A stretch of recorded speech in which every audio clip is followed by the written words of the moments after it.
Okay, hello everybody. I've been given the instruction that we're good to turn on my mic and my camera. So very nice to see you all. Yeah, we've got a really interesting hour ahead here. Might wait a little minute still for a couple more people to trickle in. I'll wait for the signal to crack on. But in the meantime, you can look at me.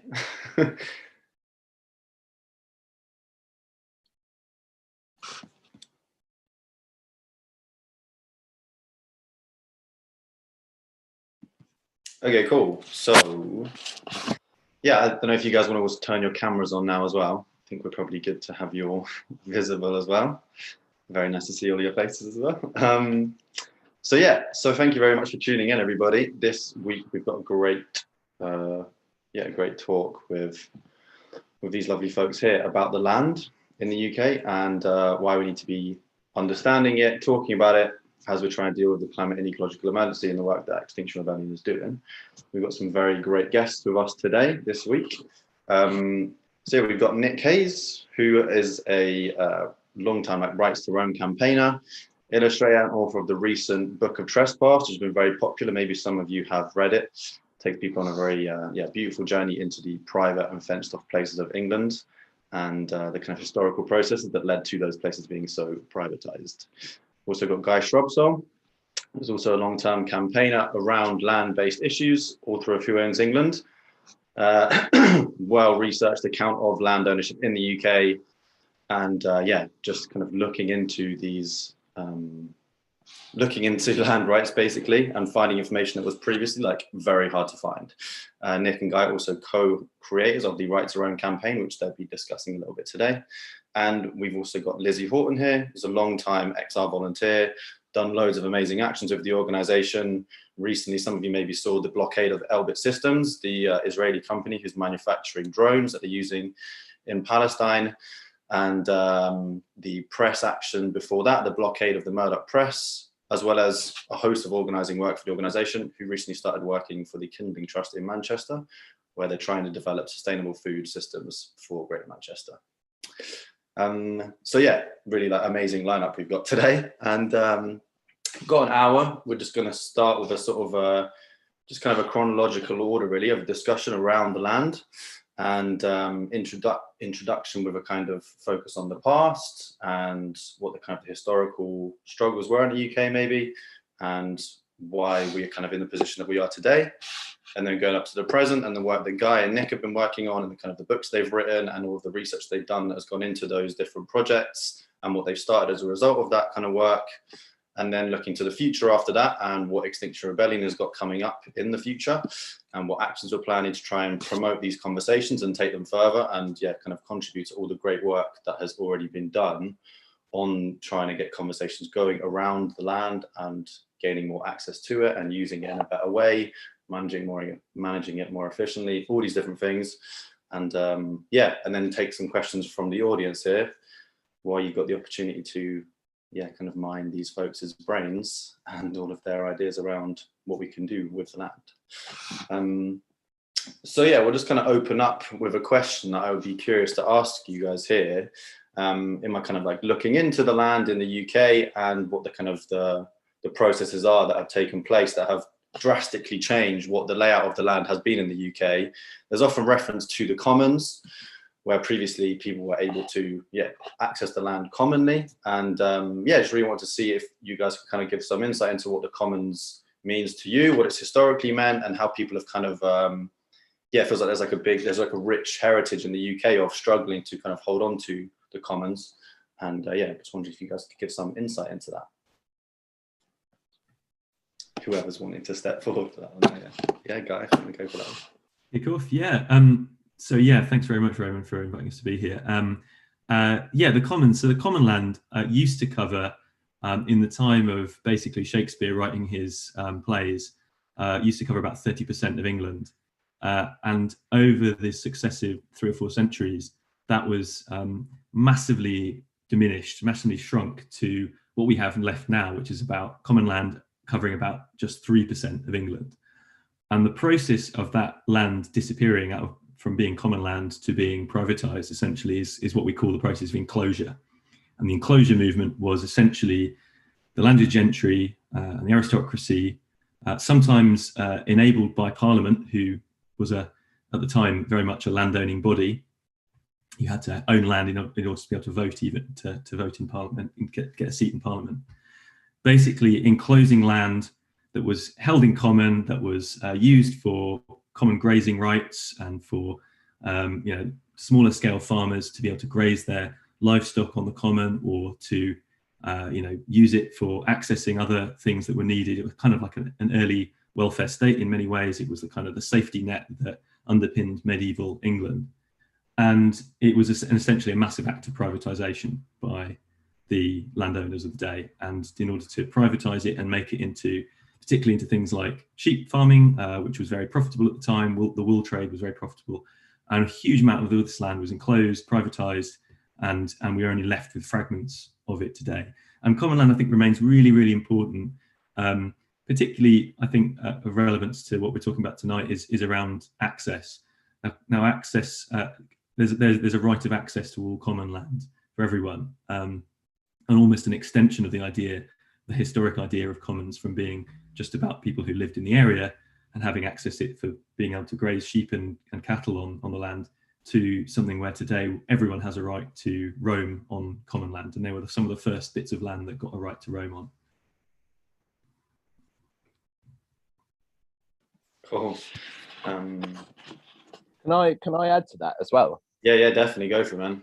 Yeah, because that's a brilliant history of what the commons was, and the commons, we know them most popularly as areas of land or resources, sometimes refers to water meadows or rivers, and we know them kind of historically as what the old toothless peasants would go and collect their wood and take their pigs for pannage and stuff. But it was also a kind of paradigm of power sharing. The commons, kind of with a capital C, refers to this sort of very basic interaction that local people that were around a resource, the way that they interacted with that resource. It basically gave everyone a say how to manage that resource. It gave everyone a right to take from that resource, but only insofar as it was sustainable. You never owned the commons, you basically held it or cared for it for your children and their grandchildren. And what's of interest to us is actually there's this whole thing with right to roam, and also it kind of ties into Exar's kind of people's assembly, giving people the say, because when the land was fenced away, we didn't just lose our right to to the wealth of the land. We also lost our right to say how it was used. Q private property, written into the fabric of the laws of private property, are the right, jus abutendi, the right to destroy. There was no interest in the commoners destroying their resource, because there was no one person whose pocket it was being funneled into. It was in their interest to create a system where everyone was involved and where everyone was working towards the sustainability. So the thing that we find very exciting about this as a sort of future, as a way going forward, is this idea that with the right to roam, these days, we don't collect our wood by and large from the woodland commons. We have central heating kind of thing. But that kind of wealth of the land has essentially turned into our need for the health of the land. We need the mental health benefits and the physical health benefits. But what excites us is that we don't get those rights. This is the old commons paradigm. We don't get those rights unless we're essentially given the right to exercise our responsibility over the land. And there's so many people that actively, and everyone that's listening to this today is part of that, who goes out without any of the rights to enjoy the land, and goes out to whatever degree that they're involved to protect the land, essentially against the people that have the rights to mine it and to destroy it. So rights and responsibilities, that is the absolute fulcrum of the commons, and you don't get one without the other. Yeah, it's really cool. Just makes me think of just another little plug here, actually, for Trust the People, which I'm hoping people have heard of as well. But it's kind of coming around to these discussions as well about our kind of like collective responsibility and building community capacity together around the resources that you have around you, and yeah, like taking responsibility for those. And these old traditions that we had, but it was just embedded in our culture, in our society, that people just took responsibility for the things around them together, have been taken away from us. But it's why it feels like this is really timely to be having this conversation, because people are coming to that place of realizing that we need to be taking responsibility for things ourselves anyway, but we don't have the kind of the access to things right now. And so it's yeah, it's cool to try and get something going in this space. But it's yeah, also didn't say at the beginning, but I'm super excited to have this conversation with you guys also, because I've just been doing a lot of reading on this, so it's nice to have you guys all here. It had to be stony faced and professional at the beginning, but yeah, it's really good to chat with you guys. So it's nice there's a lot of people on YouTube and stuff as well. Yeah, oh yeah, just like any kind of like, I mean, there's loads of different groups that have struggled against the kind of enclosuring processes in the UK, but I don't know if there's any that stick out for you that are like particularly inspirational, or yeah. Got to mention Winstanley, of course, and the Diggers. That often comes up. I've been to St George's Hill. I think Nick has as well. We've trespassed on it. St George's Hill in Surrey was a common, and it is now an offshore-owned golf course and gated community of private mansions. But back in the period of the Civil War, it was a common, and it was the site of a massive protest where this group of people called the Diggers, that led by Gerard Winstanley, basically said, right, okay, the world has been turned upside down by the Civil War. The king has had his head cut off. All previous laws are, up for grabs, and everything is up in the air. And we need to change the way in which land is used as well. And people were starving at the time. People were hungry. There was a war going on. There were disruptions to food supplies and so on. And the Diggers went and dug the common in order to cultivate it, in order to grow food for themselves. And this was a revolutionary act in those days, because this just wasn't done. You just didn't do that. And but obviously the local landowners, even some of the local peasant farmers were not very happy with this, and they got chucked off the land after about 4 months. But it was this incredible ferment of revolt, of rebellion, and this incredible ideological change and challenge to the status quo. And also Winstanley, as well as acting, also wrote a lot as well. In fact, he probably wrote a lot more than he acted, but the words stay with us today. And some of his words were absolutely amazing, because he was writing about how the earth should be a common treasury for all. And that, in the 21st century, with climate change and the ecological emergency, that has to be, incredibly inspirational to all of us, to treat the earth as a common treasury for all, and not just something to be plundered for private gain, is absolutely fundamental, I think. Yeah, it's really beautiful ideas that that, like you say, have just like stayed the course, because they're just really pertinent. Yeah, I don't know if there's any others, just before we'll move on to the kind of next phase. Careful with time here, but anything else? Yeah. Yeah, I mean, I think I feel a bit nervous talking about land in front of Guy and Nick, who know so much, but yeah, just because it kind of relates to what we as XR will be talking about after we hear from Nick and Guy. I just wanted to mention the Kinder Scout mass trespass and the work that they did to basically get us access to a huge amount of land to roam freely. It was 89 years ago, nearly, that they, was it 89? 79? 89. That they, willfully trespassed up on Kinder Scout, which is, in the Peak District, for those who don't know. And it was kind of in protest to the fact that they were denied access to areas of the open countryside. And it was one of the kind of most significant trespasses I think that we've ever had in this country, that has kind of lived to this day, and is really exciting. Yeah, definitely. And I think it's just nice to kind of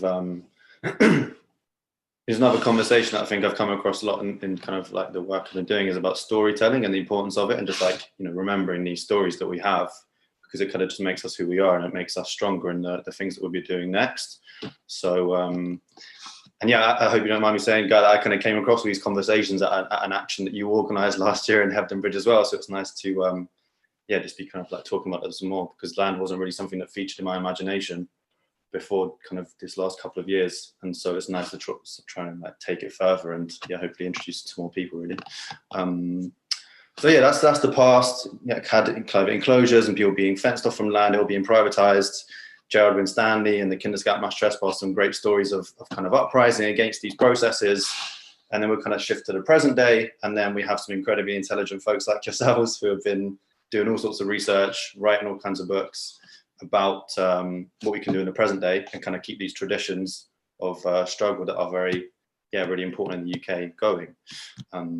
So now hopefully Vlad will do some whizzy tech stuff and we'll get some beautiful slides up whilst you guys take us through a little bit about what you've been working on, the kind of, yeah, present. Obviously your books have been written already. Did you want me, Nick, do you want to go first, or shall I? Do you want to talk about my book, Guy, and I'll talk about yours? Yeah, I think we've done this so many times, we could probably wing it. Guy, you go first, because I think it kind of sets the context a bit better. All right. Oh, I cannot share whilst the other participant is sharing. Oh, sorry, Vlad, you're going to have to change that around. Sorry. Thanks. Sorry. Let me just find my... You can see my desktop. There you go. That's Wistman's Wood. Right. Okay. So yeah, let me just briefly chat to you a bit about land ownership, and then I'll hand over to Nick to talk about trespass.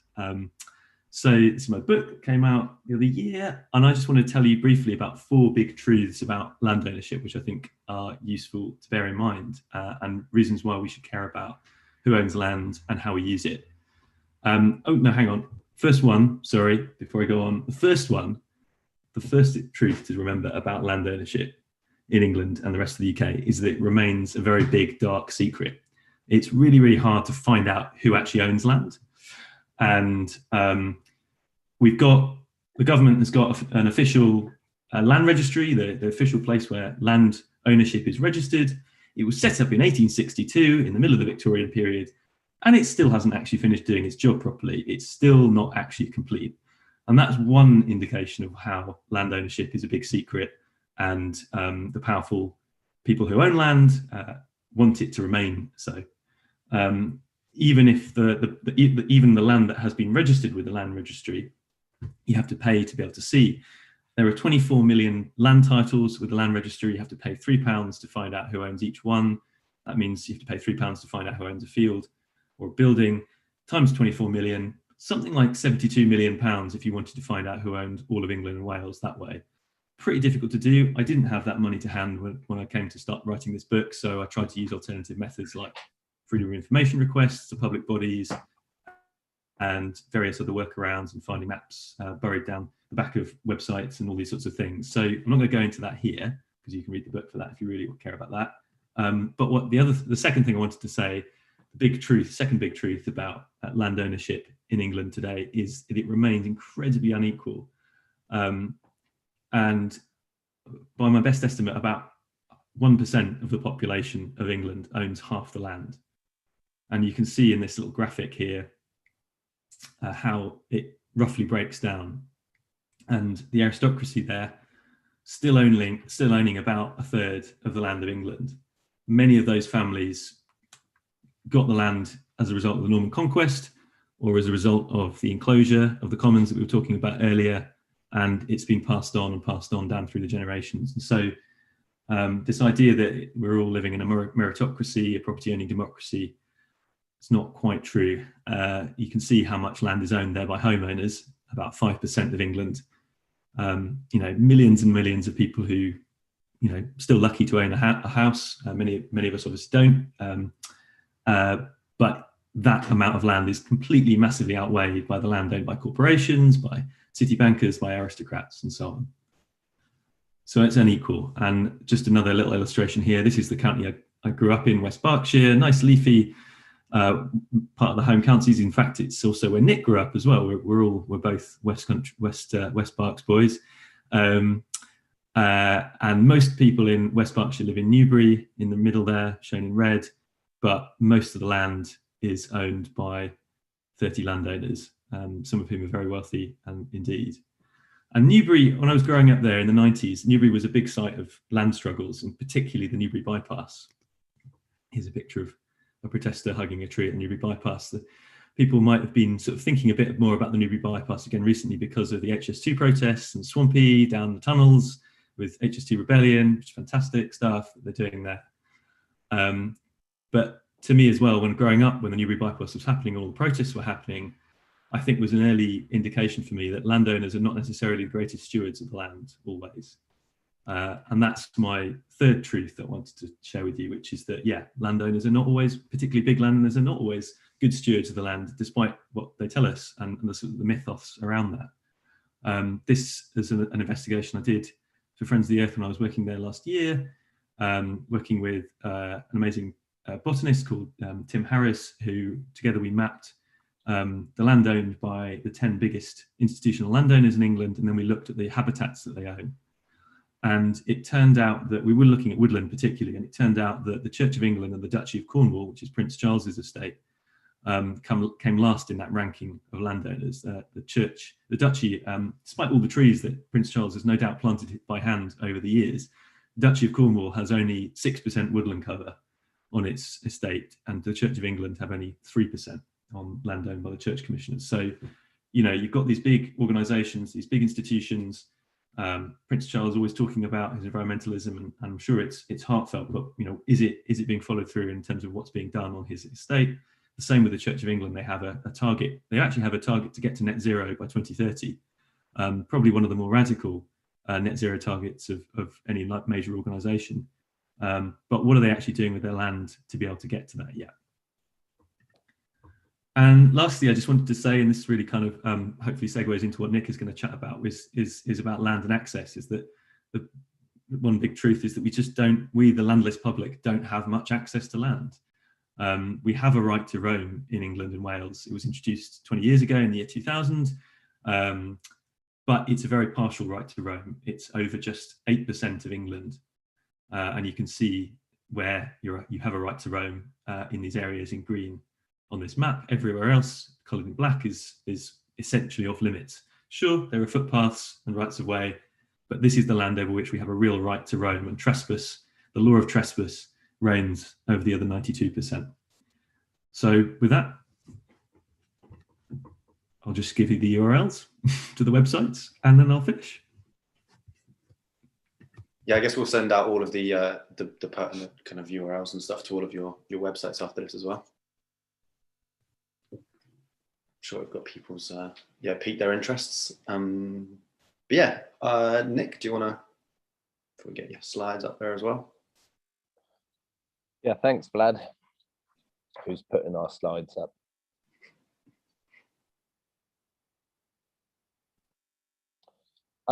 So I don't really have any slides. These are just the illustrations from the book. But I thought it's probably best to why I put illustrations in the book was a completely cynical act, because over like 10 years of being an illustrator, I have noticed how pretty pictures tend to work on people. Essentially, this whole notion that me going for a walk in a load of woodland, or me taking my inflatable kayak down the River Loddon, a quarter of which is owned by the Duke of Wellington, this notion that I'm doing something wrong, this notion that because I've crossed a line, I've crossed the line. I'm like this sort of arch villain of the order of society. I knew it was going to be quite a difficult thing to overcome. I knew that you know, the Daily Mail, which haven't touched the book with a barge pole, or the Telegraph, would just jump on this idea that I am a vandal. I don't care for the land. I've got no respect for. I'm the kind of guy, as some lawyer said on the Vanessa Feltz show about me and my mum, weirdly, If Mr. and Mrs. Hayes want the right to roam, then they wouldn't mind me jumping over their fence in their back garden and setting up camp in their back garden. Now, unfortunately, I was trespassing at the time with the New Statesman, so I was trying to patch into this guy and give him what for. But the reception is really bad in Cornbury Park, where Wilderness is, which is one of the places I went to in the book. So I wasn't able to tell him this is one of the, you know, when you're trespassing, you're essentially overcoming some of these very, very deep set orthodoxies in people's minds. The notion that me swimming in the River Loddon is in any way the same as me jumping over the Duke of Wellington's fence and running amok in his back garden. It's not actually people's fault. That is exactly how the law presents it. I can be walking in 6,000 acres of deciduous woodland in the Duke of Buccleuch's property up in Nottingham, and the law would look at that. It would fall under tort law. Tort is the Latin word for damage, for harm. Me taking a walk in the Duke of Buccleuch's woodland, setting up camp there, swimming in his river, is seen by the law and therefore by countless centuries of landowners as being a direct assault on the personhood of whoever the landowner is. And the truth is, I spent most of my time trespassing without any political, I just did it. I'm white, I'm middle class, I'm male. It's the kind of system that when someone challenges you, I basically belong in that system. Like I found it very easy to fend off, you know, the kind of accusations of gamekeepers and all of that kind of thing. I didn't feel physically threatened. But then when you look closer into the land, and this is what the book that I've written tries to do, you realize just how tied in gender inequity, racial oppression, the oppression of the working classes, how intrinsically tied in that is with the very basic notion of the ownership of land. We're talking about the commons, and hopefully we'll talk a lot more about what the future of the commons might be. But Highclere Castle, which is where they filmed Downton Abbey, was one of the places I went to talk about the aristocracy, who obviously have somewhat of a role to play in fencing off our land. They moved a whole village to erect the castle that was put there. These people went straight out of their homes, straight out of the context that they worked in every day, the meadows that they had rights to. They went straight to the workhouse just down the road in Hampshire. This enclosure was the beginning of the wage slave. It was the beginning of us having to rely upon some other person to decide how much they're going to pay us for what amount of labor. And actually, most of our campaigning as a historical people, the people of England, then went to basically haggling over how many rights we could sort of snatch back within the workforce. The truth is, they didn't have that kind of power over us when we were in the commons. We were surviving through self-subsistence. You could be working class and you weren't destitute. You were able to look after your own. You were able to heat your house and hunt your food. And one of the points that the book makes is, as I said before, none of this is particularly relevant now. Like the last time any of us hunted for our food, I don't think I ever have. The problem is, though, that there's still myriad benefits to land that we urgently, desperately need. There's an obesity crisis in England. There's a heart disease. There's a mental health, a spiraling mental health crisis. People are stressed. People are really depressed. And the science is in. The conversation is done with science. Like, science has proved that nature can, and with regular immersion will, improve your immune system, improve your self-esteem, improve your mood. And also the right kind of activities in nature will improve what they call community cohesiveness, which in the light of Brexit is in some ways almost more urgently needed than any of the mental health benefits. Like we need to stop acknowledging the wall and the wire fence between us that sort of states us as oppositional because we have different perspectives. We need to take a kind of metaphorical common ground stance where everyone has a right to their opinion, everyone has a right to say it, but we must respect each other's right and then talk about or sort of bring their perspectives within the context of an open conversation, which obviously with regards to race and Black Lives Matter includes a truthful appraisal of our history, because the book I wrote was supposed to be called The Spellbound Land, because there is a sense that England has been bewitched by its own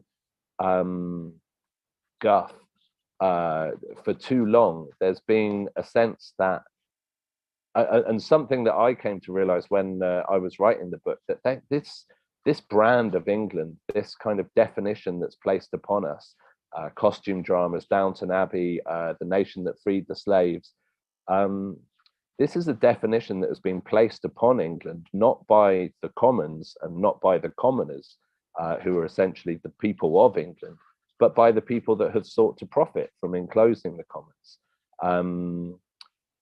So hopefully in the next half hour or so, we're going to talk about what me and Guy are proposing to do, because like from the off, it's just me and him at the moment.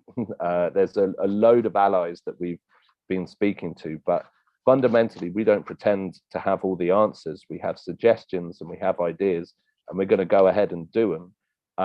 But as we go, we want to pick up the advice and the perspectives and the lived experience of all the people that it applies to as well. So that's me for now. Wicked, man. That's, yeah, thanks so much. Just give me loads of thoughts. I want to ask you loads of questions right now, but we are pressed for time. I think just one thing I just want to say is that your book does, leaving through this last week, does a really nice job of kind of painting that picture of colonialism and the practices that were kind of exported and all the atrocities that happened were started at home. This is where they started.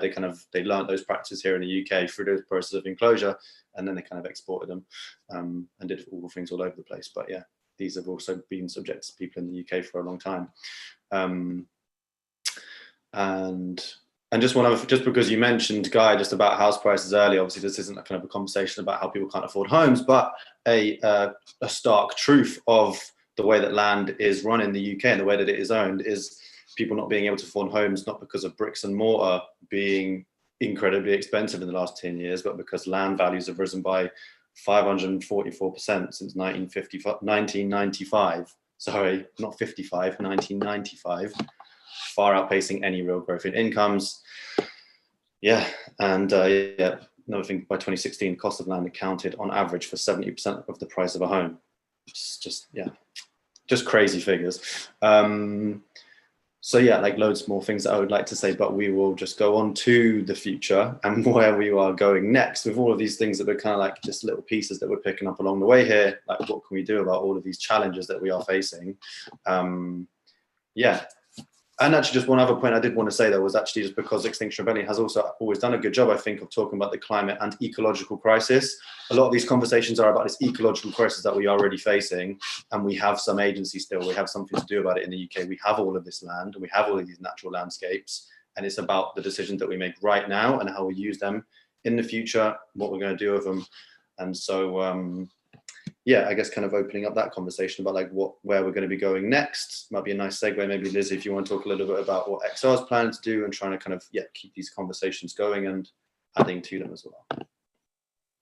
Yeah, so I think about 2 or 3 months ago, a group of people came together, all kind of individuals in XR from different areas within the movement, all kind of focus, like coming together to focus on one aspect, which was land and land control and land rights. And yeah, just kind of highlighting the reason that we all kind of coming from different parts is because this issue is like fundamental to pretty much every single part of the ecological crisis that we're facing. As Nick and Guy have said, like the ownership and control of land affects, like, has created this like ecological destruction and social inequality. So we kind of came together, and we kind of wanted to look at how we could kind of celebrate kind of all the work that's gone on previously in terms of like the land justice movements, and also just kind of shine a bit of a brighter spotlight on the privatization and like the enclosure of land. And so we, on the 24th of April this year, which is going to be the 89th anniversary of the Kinderscout mass trespass, or 79th, I keep getting it wrong, we want to basically encourage people to trespass on land that's near you. Obviously we're still in under lockdown, and COVID's probably going to be kind of quite prevalent still at that time. But not only is it like a really important issue that we want to kind of highlight, and this is kind of, I guess, can be seen as like the launch of kind of one of XR's new campaigns, I guess. But it's also just a really amazing opportunity to get together and reconnect with people that we've kind of lost connection with over lockdown, and just get out in the fresh air on the land and be rebellious and actually use your feet to kind of perform this direct action. And kind of, so go out with your local groups, go out with your friends, family, on your own, whatever. We're going to be getting some resources out soon through from like a lot of the resources that Guy and Nick have kind of created and researched about what specific areas of land are kind of good to trespass, and what might be like spikier and kind of more of a hook. And yeah, on the 24th, just go out and have fun. And I think this is really important as a kind of launch of this campaign, to just kind of try to like mobilize more people, encourage people to kind of understand the issues surrounding land and why it links to XR. And moving forward from the 24th of April, we are going to be doing a lot more kind of actions around land and big mass trespasses. So look forward to the summer as well. We've got something exciting planned in Pipeworks. But yeah, I think one point I did want to just kind of make briefly is that the trespassing of land is, when we look at like XR and what we've done and why we've been quite, so successful in the kind of mass disruption and mass civil disobedience, and in other forms like quite like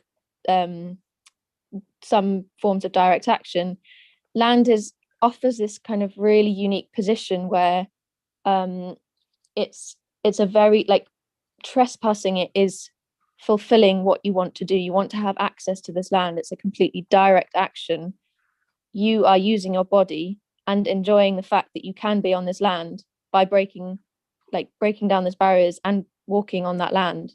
So I think it's just like, it's an amazing opportunity kind of not to be missed, that will hopefully kind of bring more people on board and mobilize more people to kind of be rebellious and do the stuff and enjoy, get an enjoyment from the action, the direct action, and the rules that you're breaking.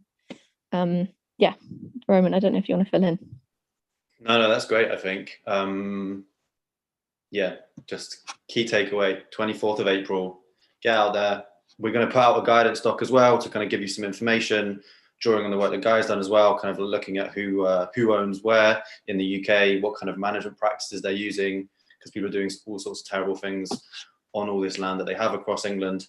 And we'll put that out just to kind of give you some sort of an idea of where you can go. But yeah, just find some private land, go for a walk, take a picture and put it on social media that day.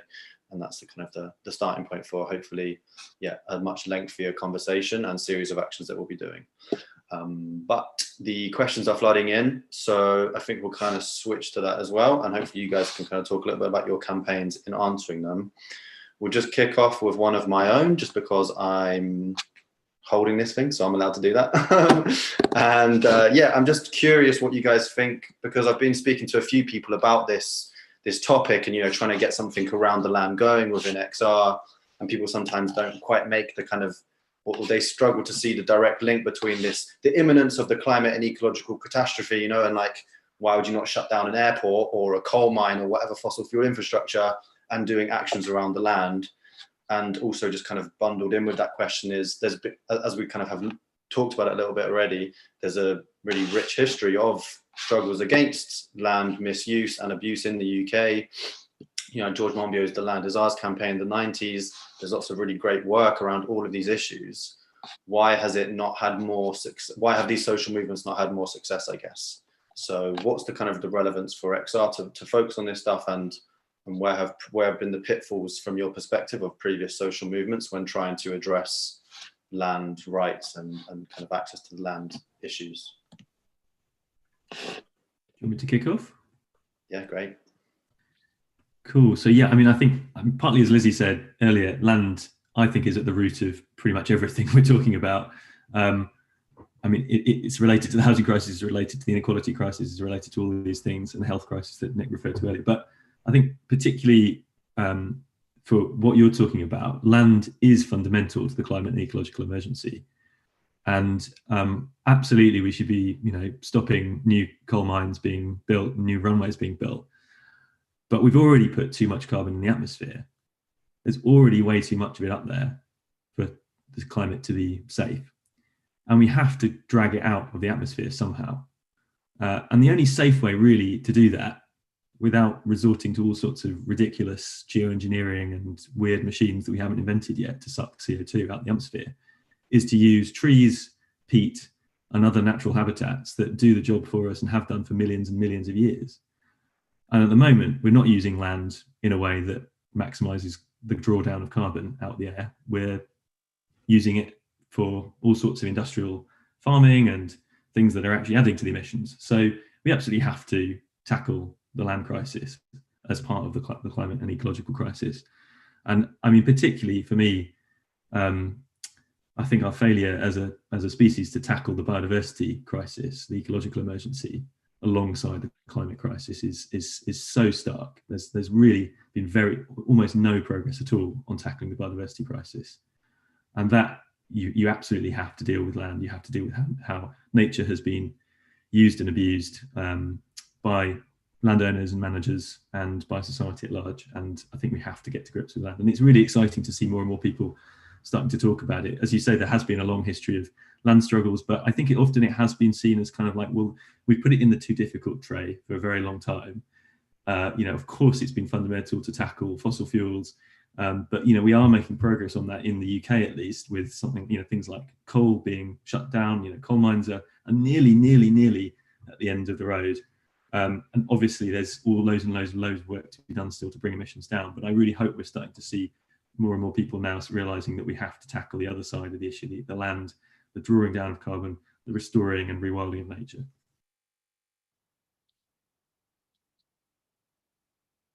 Did Nick have anything to add to that one? Yeah, loads. I think in terms of right to roam, in terms of our right to access nature, why does it have to happen now? In what way is it relevant for people that are fully signed up to XR? Number one, we've got to know nature in order to care about it. We have been divorced from it for longer than our ancestral memory. Like maybe not. I don't mean ancestral memory. I mean, then our grandparents don't tell us the stories anymore of when they used to be able to play in that river or this kind of thing. In Scotland, the clearances were just within people's, you know, the edge of people's consciousness, because they had happened in the late 1800s. People were able to still feel what they'd lost. In England, we just can't it's all the fact that there's a biodiversity crisis, the fact that species are declining is an abstract concept for most people, because I think it's the scientist Michael J. Pyle said, you know, what is the extinction of a condor to a kid that's never known a wren? You know, how can we get a grasp of the climate when we're not even allowed to walk in our local patch of wood? So there's that one, but there's also a sense that this is eminently winnable. Like, this is really winnable. We spent long and hard talking in Guy's kitchen what we were going to ask for. Something needs to shift, something needs to happen. And we decided not to go for the full right to roam that they have in Scotland, Estonia, Finland, Norway, Sweden, like across Europe. We decided to ask for a very simple extension of the Countryside and Rights of Way Act, something that already exists, something that already has put in safeguards and you know, sort of key points of responsibility. And we want to extend that to rivers, to greenbelt, and to woodland, because crucially, as it stands at the moment, where the 8% of land that we're allowed to right to roam to, that exists in areas that are largely inaccessible for the majority of the public, certainly on a weekly or a daily basis. Nature and the immersion in it and the experience of it has been relegated to holidays, basically, for those that are wealthy enough to afford them, or for whom have lifestyles that they can fit in a holiday. There's an enormous amount of people in England that just don't have that privilege. There's also a lot of work to be done by reselling the countryside in terms of its brand to people that have been traditionally marginalized from it. Like, I mean, not to mention because of the sort of racist monuments that exist in terms of a lot of our country manors that were built off the backs of colonialism, etc.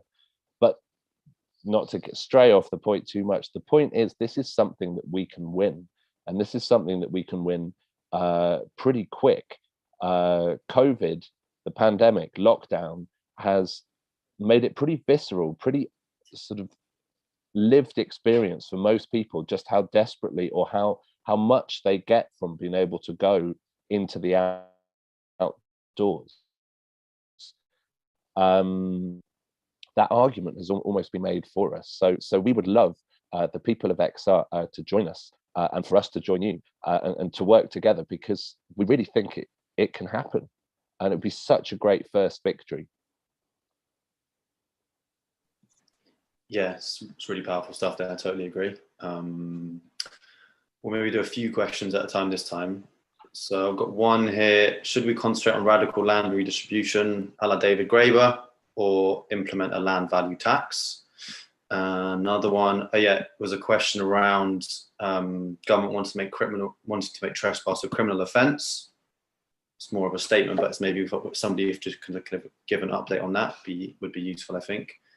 And again, one of my own, what would be your like favorite action that we could do, or like your dream scenario for an action that we could do on the land?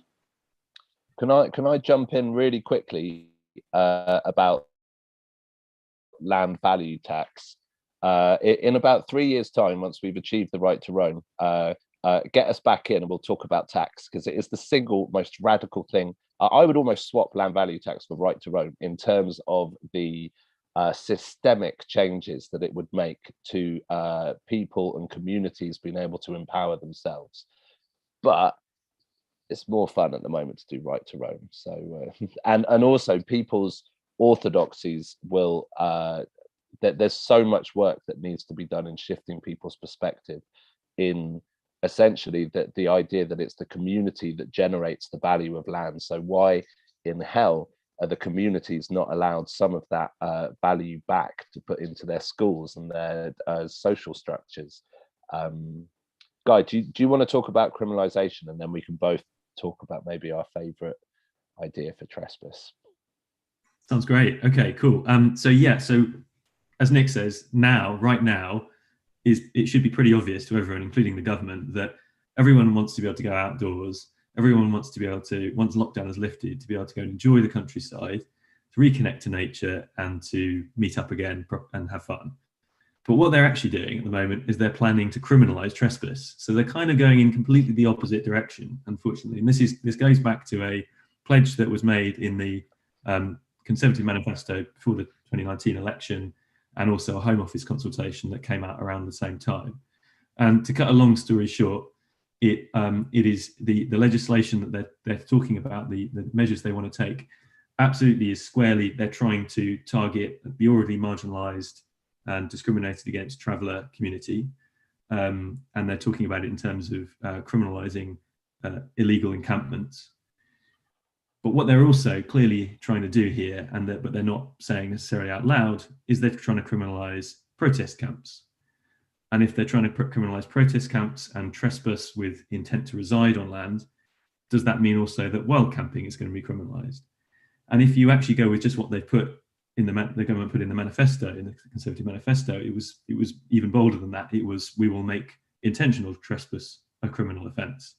And if they really do go through all of that, then that makes anyone who trespasses a criminal. At the moment, it's a civil offence. The landowner can sue you if they want to, if they think that you've caused damage to their land. If the government were to criminalise trespass, that would involve the police, that would involve the state, that would involve the Crown Prosecution Service getting involved in each and every one of those cases. And that would obviously be an incredibly draconian, illiberal, crazy thing to do. And we need to protest that like mad. One thing you can do if you want to get involved with that fight particularly, please do still write to MPs about this, because there is meant to be a debate scheduled in Parliament. Over 100,000 people signed the petition we started last year on this. It was scheduled for a debate to be held in Parliament in Westminster Hall in January. That got postponed because of Parliament suspending Westminster Hall debates because of COVID restrictions. And it's going to be, but the debate is going to be rescheduled hopefully soon.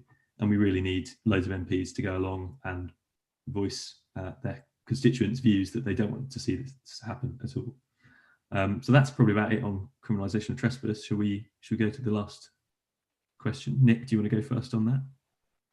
No, mine's more fun. You go first. I mean, I don't know. I'm not sure if I want to like reveal all of my perfect dream action on land, but I do think that something that protested the criminalisation of trespass would be great. Something that obviously, you know, mass trespasses have a brilliant, you know, long-standing history of achieving change. So, you know, something that is doing a mass trespass where loads of people are calling for a greater right to roam. But I do think there's something about also calling out some of the biggest institutional landowners on how they use their land. So I think there's an access thing here. Obviously, I really want to see greater access to land, but I think it's really important that we're holding landowners to account as well. So some sort of action. I'm not putting a particular kind of specific thing here, but I do think there's something around having to challenge landowners to rewild their land would be really good as well. Go on, Nick, yours is more fun. Only because it involves Windsor Castle, Wind in the Willows, and a massive picnic. Maybe actually we'll save that, because what we haven't mentioned yet is it is imperative for our trespassers that we're going to be organising over the next 2 years to be extremely non-violent, to be extreme, and that includes destruction of property. We're working by crossing over the line of the most powerful men, largely in England. You are entering a world where their lawyers will grasp upon anything, where the media organisations that support them, and quite often are them as well. You know, in the book I trespassed the editor of the Daily Mail and the Telegraph. Like they're going to use anything they can get hold of to turn you into vandals, people that don't care about the land, people that don't understand the interfering metropolitan elite city types kind of thing. The way that we're going to combat that is with children's stories, with art, with poetry, with ecologists and botanists, entomologists, people that are going to gently lead us through the land and through the waters, and essentially tell us what we've been missing out on for so long. And it's our ambition, like when we were talking about inspirational movements or former land movements, for me, it's the abolitionists. Everyone talks about William Wilberforce that stood up and gave it all in Parliament, but it was Thomas Clarkson, a mate of his, that got on his horse and just literally galloped up and down England, setting up franchise groups, people, sort of introducing people and meeting people, and giving them the facility to organize what in our context would be trespasses themselves. And these trespasses need to be thought out. We need to know the history of the land. We need to know when it was enclosed, because that makes for better local press stories. So my urge would be to certainly go for the 24th of April and start trespassing them. But trespass gently, trespass with joy, and basically try and remember that it's only them that says it's a bad thing. So drop the aggression, go there for a picnic. I just tend to go and lie in the long grass. That's sort of that's all I want to do. But it's led to this enormous load of work that we got to do so that everyone can go and do that. But yeah, we'll save the big one for later. I think Guy's right. Sounds great. Lots of teasers there as well. That's hopefully going to keep people coming back. Lizzy, dream scenarios for an action? Oh, the picnic sounds exciting.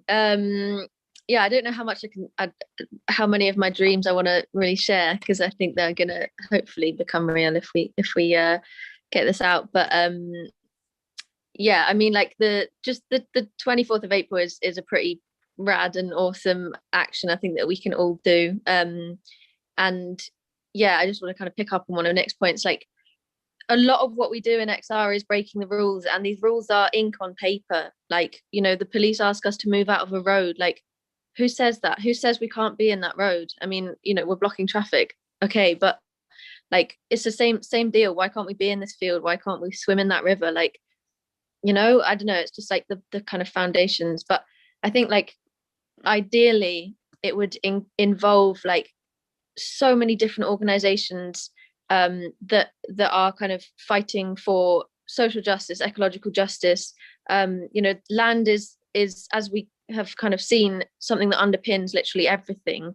And the more that we as XR can kind of, and not just as XR, but, you know, I think we have a bit more of a role to play in kind of showing that these issues are about social justice, and not just the climate crisis. The more that we show that literally every single issue is underpinned by one thing, and that one thing being, you know, the privatization and the huge amount of control of resources by a very small, proportion of the population, then I think, like, yeah, we're on the road to kind of changing society in a relatively big way, I think.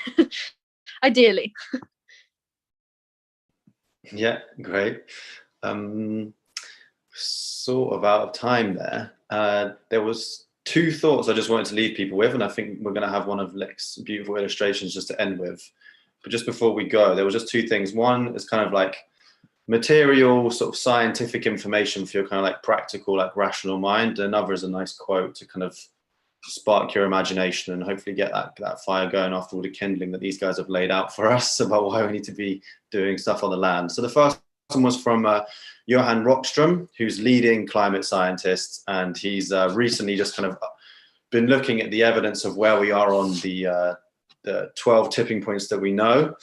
And in the recent measures, he was kind of astounded to find that 9 of the 12 known tipping points that we have are almost beyond, almost over that threshold of us being able to have any control over them. 3 of them potentially have already passed, relating to the Antarctic ice sheet, largely. And when he was discussing this, he said recently in an interview that science is saying we have learned so much. Here are the red flags. We need to keep all remaining natural ecosystems intact. We need to become very, very careful caretakers of oceans and all the natural ecosystems on land. Then we can still avoid the most catastrophic outcomes. So it's just like very clear message from the science that we have here. There's alarm bells going off all over the place. We need to take very careful control or very careful care of the land and of the seas and these natural life systems that we have left. It's clear, the evidence is right there. The other more beautiful flowy quote I have for you here, just to end on, is, yeah, as I say, for your imagination. This is from a woman called Severine von Schana. She's a community land trust organizer in the US.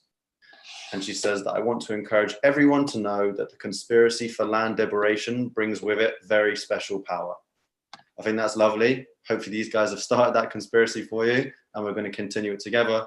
And we will leave you with, as I say, one of Nick's beautiful illustrations. And maybe, did you want to say anything with it, Nick?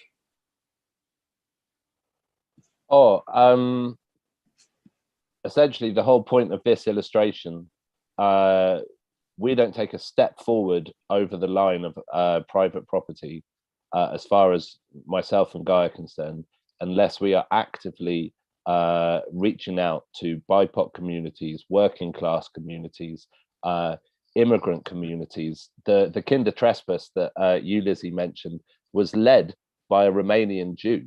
Like, this is a total overhaul of what it means to be English, essentially, which we've sort of slowly realized that is an inevitable part of our campaign. And so much of the work that we'll be doing between over the next year is reaching out to people that have been consistently marginalized by even the notion that they could access land. And so this poster, I think, to be honest, we haven't actually finished the poster, so the words in there are just sort of gumph. But yeah, this is one of the things that we'll be handing out to people in the trespasses, in the hope that maybe we can replace private property, no trespassing, keep out private woods, private fishing river, with something a bit more welcoming, basically. So we're going to replace the signs, probably not replace the signs, probably just paste over them, because that's less illegal. Thanks so much for having us. Really. Yeah, thanks so much for joining, guys. It's been really, really nice to talk to you all. Thanks. Cheers. Have a good night.